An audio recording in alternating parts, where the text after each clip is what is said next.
Democrats are trying to force their Republican colleagues to vote on a bill that would make it tougher for people on the government's terror watch list to buy guns. That same bill was rejected back in December after a gunman opened fire in San Bernardino, California.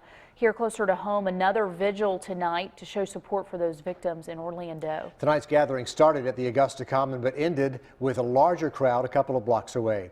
Preston Willett continues our coverage live from Broad Street to show us how this city is standing with Orlando. Preston. Richard, early this morning, people from all over Augusta came here. They drew their own drawings in support of those that lost their lives in Orlando. Their flowers, candles, all remembering those victims. Mothers lost their sons, they lost their daughters, people lost their fathers, they lost their mothers, they lost people they cared about. That's the point we're talking about right now. One drawing. Just drawing the state of Florida, and I'm going to put the Orlando area code. One candle to honor the men and women attacked in a nightclub in Orlando. It could have been the club that I was at. Absolutely.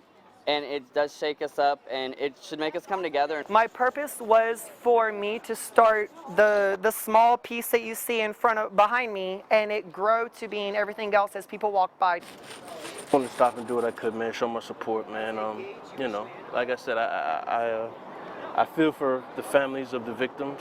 A tragic shooting being felt miles away by people from every background.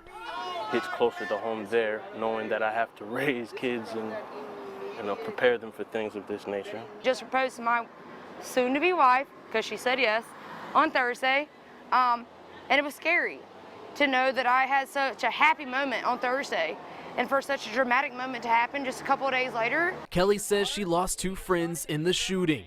She's still too shocked to talk about it. It's why she is coming together tonight to lean on friends and the community for support, like so many others. Still not sure how to handle this. My emotion was everywhere. Like I said, I'm really trying my hardest to, not break down and cry. So many messages written here on the sidewalk, but the biggest one, love, and you can see it written all over the sidewalk. The love and support for this community right now is overwhelming. Many people came out for that vigil, and they all kind of met right here. They took a walk down Broad Street earlier tonight around 8 o'clock, and they all met right here, but a very emotional scene for everybody in the community. Preston, thanks very much live from Broad Street for us tonight. Powerful to see that written there. You could take this in such a different way, but those messages of love are pretty powerful. Jace Hamilton organized another vigil last night in Augusta. He lost 4 friends in the Orlando massacre. You know, at the end of the day, we're all humans. We're all brothers, sisters, mothers, husbands. We need to remember that there are people out there that are looking to do us harm.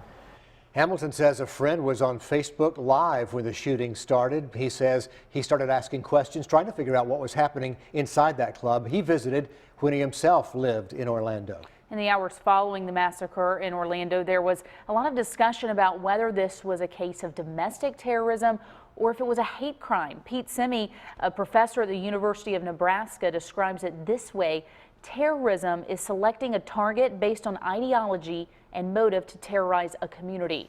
It's similar to a hate crime, but he says there is a bias in the person committing the crime, and if it's a hate crime, they tend to be a lot more spontaneous. We have more coverage of the Orlando massacre coming in about 30 seconds, but first we want to give you a quick check of your forecast.